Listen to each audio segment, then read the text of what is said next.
All's quiet right now on Capitol Hill. Lawmakers passed a late-night stopgap to extend Homeland Security funding for one more week. So they get the weekend off, come back, and do it all over again next week. It all came down to the House. The bill passed 357 to 60, but as you look at those numbers, Speaker John Boehner had to rely heavily on Democratic votes. And as we've reported, the Speaker failed to whip enough Republican votes to pass a 3-week extension just hours before. So let's bring in our Fair and Balanced panel to discuss. Fox News contributor Angela McGlowan and radio talk show host Mark Levine. Angela, start with you. What do you make of the fact that the Speaker, the first time through, couldn't get enough votes to pass even a 3-week extension? Well, because you have Republicans that don't want to vote against their principle, because a lot of them, Leland, believe that the president is breaking the law. Now, you have the fact dealing with amnesty. If it's constitutional, it's in the courts. But if they were to pass that bill, it would actually stand forth that they support the president and amnesty. So basically, they were making a political stance. And one thing that I want to say is Congress did do their job. January 15th, the House did pass a full funding bill for the Department of Homeland Security. The Senate passed a bill February 27th, but one had funding for the president's proposed amnesty and one didn't.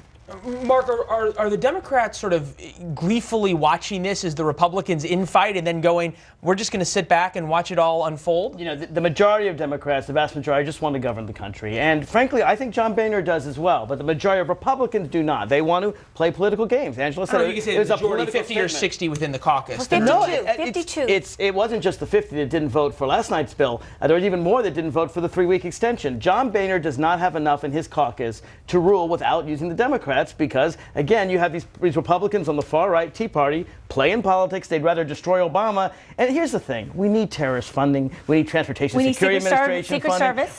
We need Secret Service. We need to protect our borders. All Americans support this. What does this mean, though, Angela, for the Republicans going forward? They have the largest majority that they've had in almost a century in the House. They control the Senate and still can't get much done. That doesn't really look good heading into 2016. Well, Republicans are clumsy communicators. You had a congressman on early talking about that they want to go to conference. Most Americans don't understand conference, but I think, Leland, they should take the stance that John Boehner is a great speaker because he got Democrats to come and help him. So basically, they need to sit. That's okay. We're going to go through this whole thing next week. You have to start it's just like Groundhog Day. But, Leland, it doesn't look good for Republicans because they're going to take the blame. They certainly have been taking the blame as much as they've been trying to cast it off. As we talk with our chief producer up on Capitol Hill, Chad Pergram, who does a fantastic job, Mark, he pointed out debt limits coming up, highway trust funds coming up, budgets coming up. You've got issues with tax reform coming up. Does this give the Democrats a lot more power now that, as Angela points out, that the Speaker needs some Democrats to come over? This is the third time the Republicans have, well, this time almost shut down the government. Actually, they've almost shut down the government so many times I can't count. 5. They've shut it down. 5 sounds about right. They've shut it down twice, most recently just a couple years ago. The American people want the government to function. They want the parties to communicate with each other the way Ronald Reagan and Tip O'Neill did. You know, strong conservative, strong liberal. Are we remembering those days a little bit better than they were, Angela? I don't think so. They worked together. They worked together. They did. But Ronald Reagan was the great communicator. He was the last great Republican communicator. And I wish that John Boehner would take some steps from Ronald Reagan, but I wish that Obama would take some steps from Clinton that worked with a Republican House and Senate. But Ronald Reagan was willing to compromise. He didn't want to shut the government down. And Tip O'Neill was willing to compromise Absolutely. too. Absolutely he was. And the Democrats have said, look, just fund the government.